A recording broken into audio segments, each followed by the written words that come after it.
Pessoal, vocês devem estar falando, mas professor, você aqui de novo. Sou eu, gente, o tempo todo. Sociologia e filosofia, vamos lá. E aqui nós estamos em mais uma aula de filosofia. Na aula anterior, pessoal, nós falamos dos contratualistas. Então a gente está falando aqui dessas teorias contratualistas. Vou colocar aqui, contratualismo. E nós vimos a postura do Hobbes, um absolutista. E agora nós vamos ver a postura do John Locke.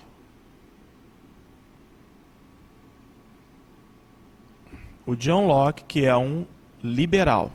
Então nós vamos ver aqui ideias condizentes com o liberalismo. John Locke, liberalismo. Mais uma vez, o palco desses pensamentos, Inglaterra. Tudo bem? Bem, pessoal, o John Locke é desses filósofos. Vamos colocar um preto aqui no meio da conversa. O John Locke é um desses filósofos que dizia o seguinte, que é importante que haja, obviamente, o Estado.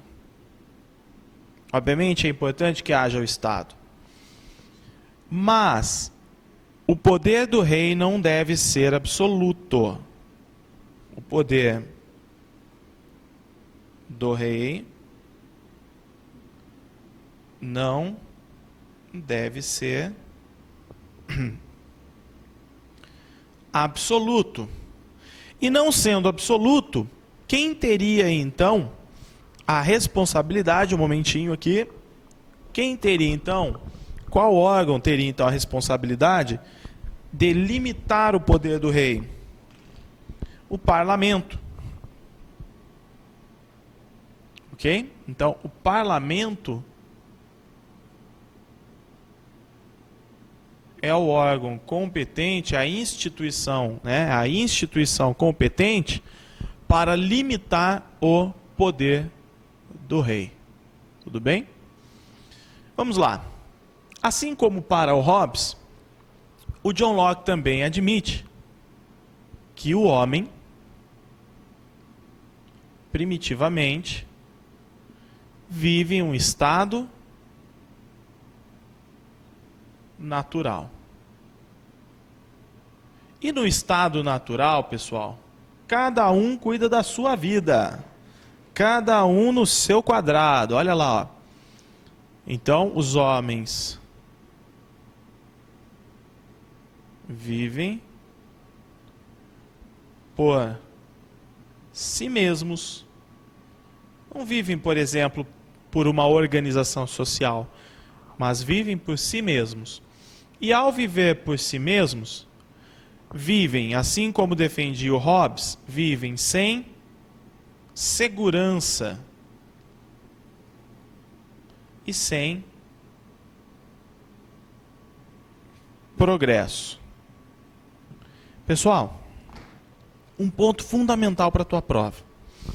O John Locke é um grande defensor da propriedade privada. Então vejam, se os homens vivem por si mesmos, não há segurança e também não há progresso, vamos pegar aqui, ó, na questão da segurança. Se todo homem deveria ter o direito de ter os seus bens protegidos, quem protege agora os bens? Se o indivíduo tem a propriedade e o outro mais forte quer tomar a propriedade, quem protege? Não há ninguém. No estado natural, não há uma instituição que proteja a propriedade privada. Então, quando a gente fala de segurança, para o Locke, a necessidade é o quê? É a proteção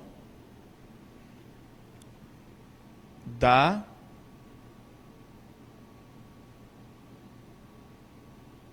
propriedade privada. Então, sentindo-se bastante incomodados em viver dessa forma, sem segurança, os homens decidiram entre si ter um protetor. E há um contrato aqui entre a sociedade e o Estado. Então, entre a sociedade e o Estado há um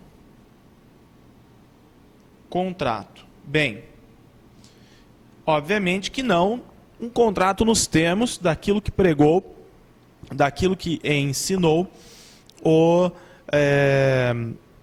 Thomas Hobbes.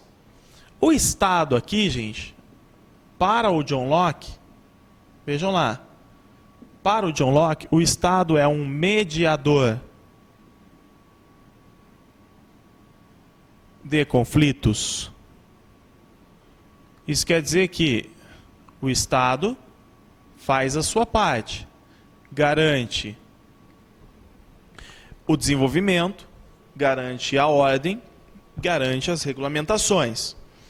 Mas este mesmo Estado deve permitir que o homem, no caso o burguês, a classe burguesa, viva de forma livre. Tá? Então esse Estado aqui, enquanto mediador de conflitos, ele também deve permitir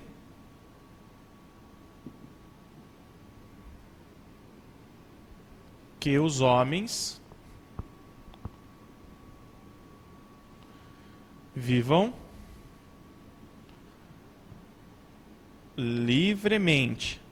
E quando eu falo permitir que os homens vivam livremente, eu estou, na verdade, dizendo o seguinte: permitir que cada homem tenha sua propriedade privada. Então nós estamos falando aqui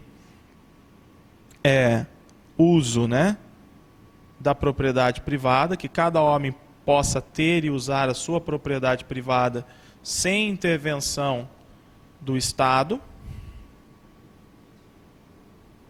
E nós estamos falando que os homens também possam praticar o comércio e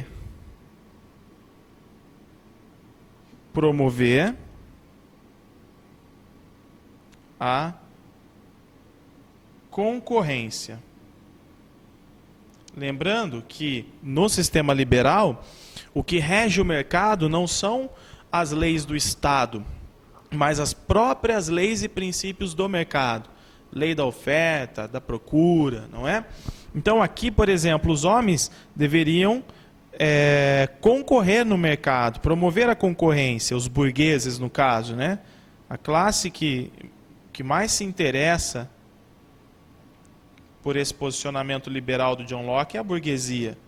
Então os burgueses deveriam poder concorrer livremente no mercado. E os melhores, obviamente, que teriam os melhores resultados. Então, nós estamos falando aqui de uma sociedade meritória, não é? Bem, pessoal, ocorre o seguinte: dessa forma, sendo o Estado um mediador,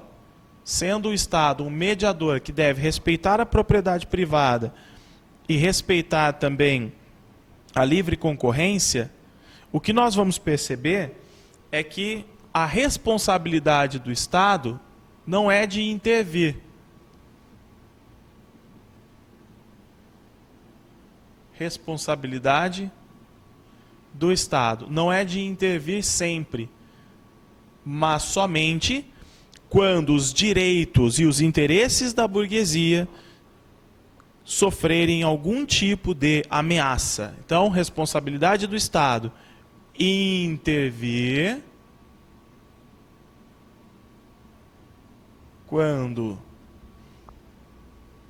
os direitos, intervir quando os interesses,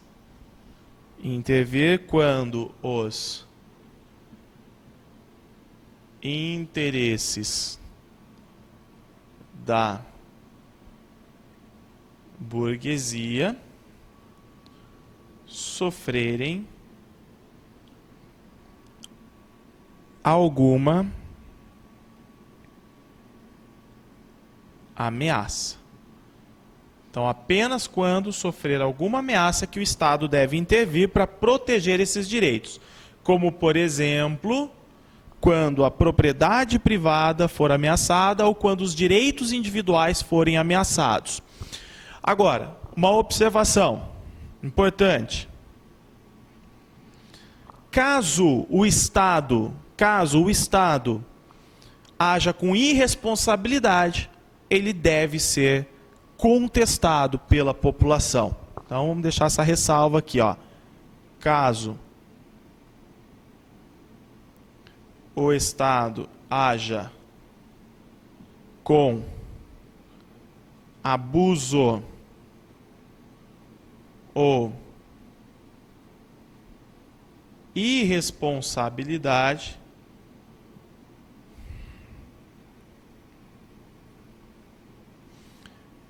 a população deverá contestá-lo. Então vejam aqui que há uma grande diferença entre o John Locke e o Hobbes. Porque na visão do Hobbes, o Estado é soberano e ele é eterno. Uma vez no poder, o soberano ficará no poder e o Estado será mantido, assim como os interesses do Estado. Aqui não. Aqui mais valem os interesses da sociedade. O Estado não pode contrariar os interesses dos indivíduos, principalmente respeitando os princípios liberais. Então, se houver abuso de poder ou irresponsabilidade, diferentemente das ideias do Hobbes, para o John Locke, a população, os burgueses, os indivíduos, devem contestar o Estado. E até mesmo promover a revolução, caso seja necessário. Tudo bem? Até que a ordem seja restabelecida.